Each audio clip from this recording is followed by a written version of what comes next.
अस्सलाम वालेकुम रहमतुल्लाहि व बरकातुहू। उम्मीद है तमाम दोस्त खैरियत से होंगे।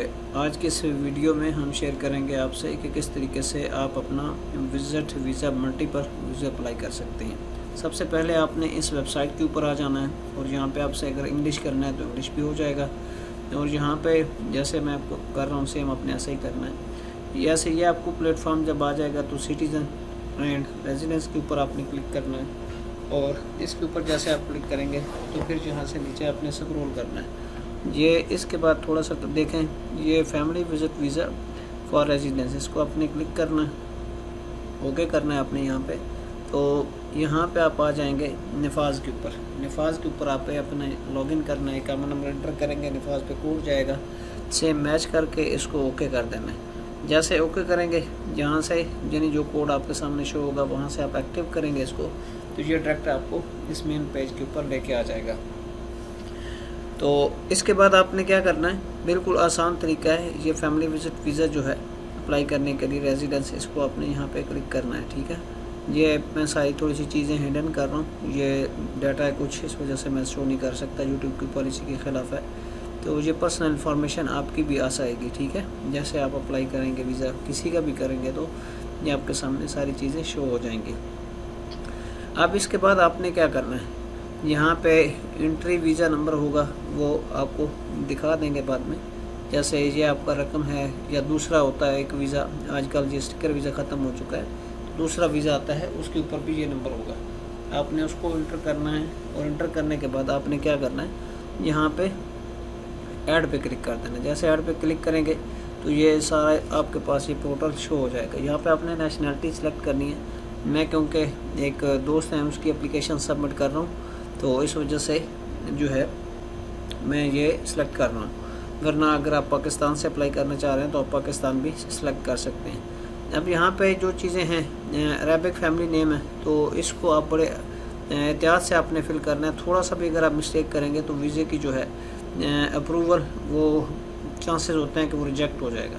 तो आपने यहाँ पे पहला जो नेम है वो लिखना है और फिर उसके बाद अरेबिक के अंदर भी नेम है, फर्स्ट नेम है, लास्ट नेम है, वो सारी चीज़ें आपने पासपोर्ट को मद्देनज़र रखते हुए ये चीज़ें आपने ध्यान में रखनी है, ठीक है। उसके बाद आपने जो डेट ऑफ बर्थ है वो और जो प्लेस है उसने आपने वो लिखनी है। फिर इसके बाद इस्लाम है जो भी, और फिर इसके बाद ये जो ऑक्यूपेशन है, ये सारी चीज़ें आपने फिल करनी है, ठीक है। मैं आपको वैसे बता रहा हूँ, बाकी चीज़ें कुछ इतनी मुश्किल नहीं है, आप खुद भी अपनी आराम से उनसे फिल कर सकते हैं। अगर आप अपनी वाइफ के लिए अप्लाई कर रहे हैं या कोई भी, ठीक है, तो आप यहाँ पे इजीली मतलब आसानी से आप कर पाएंगे, ठीक है।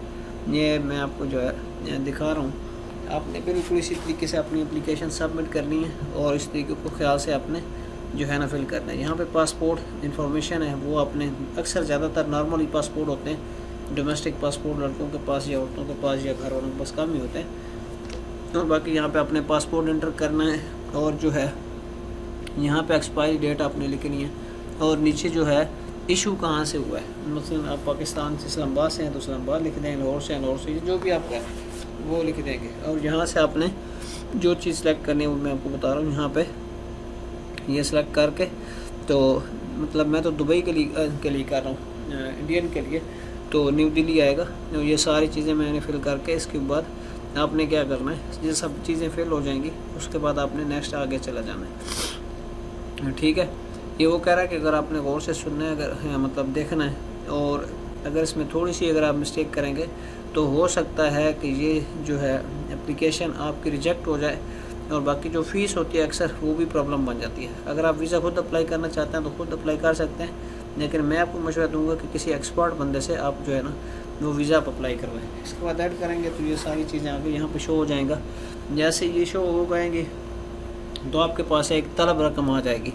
ये क्योंकि मैं थोड़ा सा हिडन कर रहा हूँ, एक तो पॉलिसी है यूट्यूब की है और दूसरे नंबर से किसी का डाटा है, तो उसको हम पूरा स्कोर करके रखते हैं, मतलब प्राइवेसी होती है हर बंदे की। तो जैसे ये आपके पास आ जाएगा, फिर इसके बाद आपने क्या करना है, 35 रियाल लगेंगे गुरफ़ा तिजारिया, वो आप करवा सकते हैं, कफ़ील करवा के देगा तब, अगर कोई और बंदा करवा के देना चाहता है तब। और यहाँ पे आप इसकी अगर कोई मिस्टेक हुई है या कोई भी, तो यहाँ पे अभी तक जो है एडिटिंग का ऑप्शन है, यानी इसमें आप نام وغیرہ جو چیزیں بھی ہیں وہ آپ فل کر سکتے ہیں، درست کر سکتے ہیں۔ پھر اس کے بعد یہ ایک کیپچر کوڈ آ جائے گا، یہ آپ نے اس کو فل کرنا ہے اور پھر ایگری پہ کر کے اپنے جو ہے اس کو سیو کر لینا۔ اور میں ایک نمبر شیئر کر رہا ہوں، اگر آپ نے ویزا اپلائی کرنا ہو تو آپ اس سے نمبر پہ آپ رابطہ کریں گے تو انشاءاللہ آپ کا ویزا یہ بالکل مناسب فیس میں اپلائی کر دیں گے۔ اور اگر غرفہ تجاریہ کروانا ہو تب بھی، تو یہ سب پہلی چیزیں یہ آپ کی جو ہے وہ سبمٹ ہو گئی ہے۔ اب اس کے بعد آپ نے ویٹ کرنا ہے، یہ ساری چیزیں کیونکہ ایک ڈاٹا ہے تو اس کو میں نے کر رہا ہوں۔ آپ نے پرنٹ کرنا ہے، یہاں پہ نیچے آئیں گے تو یہ پرنٹ کے آپشن پہ جائے گا، اس کو آپ سیو بھی کر سکتے ہیں۔ یہاں پہ وہ ساری چیزیں آپ کی ہو جائیں گی، تو اس کے بعد آپ نے کیا کرنا ہے، اس پرنٹ کو لے کے آپ نے اپنے کفیل سے، اپنے مؤسسے سے یا اپنی کمپنی سے اپنے غرفہ تجاریہ کروانا ہے، یعنی جس کو چیمبر بھی کہتے ہیں۔ 35 ریال 30 سے 35 ریال فیس لیتے ہیں، اگر وہ کروا کے دیتے ہیں آپ کو کفیل یا نہیں، تو کچھ سروسز پرووائڈ لوگ کرتے ہیں۔ اور اگر آپ نے وہ چیمبر کی سروس لینی ہو تو اس نمبر پر آپ رابطہ کر سکتے ہیں، انشاءاللہ آپ تعالیٰ سروس جو ہے وہ آپ کو مل جائے گی، چیمبر کی بھی مل جائے گی، اور کسی بھی قسم کی آپ کو سعودیہ کے ریلیٹڈ یا ٹریول کے ریلیٹڈ کوئی بھی کسی قسم کی انفارمیشن اگر آپ کو چاہیے یا آپ کو ہیلپ چاہیے تو آپ اس نمبر پر رابطہ کریں گے، انشاءاللہ آپ کو یہ چیز مل جائے گی۔ بالکل آسان ہے، اس کو آپ نے پرنٹ لینا ہے۔ پرنٹ لینے کے بعد پہلے یہ ذہن میں رکھنا کہ اوپر ایک رقم طلب آئے گی، جیسے یہ فیملی وزٹ ویزا جو ہوگا اس کے اوپر پھر جو ہے طلب تاشیرہ آ جائے گا، یعنی جب چیمبر ہو جائے گا تو اس کے بعد طلب تاشیرہ آ جائے گا، اس کو آپ نے بھیجنا ہے اپنی ایمبیسی کے اندر۔ یہ کیونکہ انڈین ان کے جو اپنے ڈاکومنٹ ہیں وہ، اور اگر پاکستان سے ہیں تو پاکستان سے اگر آپ اپنی وائف کو بلانا چاہ رہے ہیں تو آپ کے پاس میرج سرٹیفکیٹ ہونا چاہیے، یعنی MRC، اور اس کے بعد ان کا پاسپورٹ ہونا چاہیے، تو کم از کم پاسپورٹ جو ہے وہ 1 سال تک ویلڈ ہونا چاہیے۔ آپ آرام سے ان کو بلا سکتے ہیں، اور پھر انشاءاللہ تعالیٰ نیکسٹ ویڈیو میں ملتے ہیں، تب تک کے لیے اجازت دیجیے، اللہ حافظ۔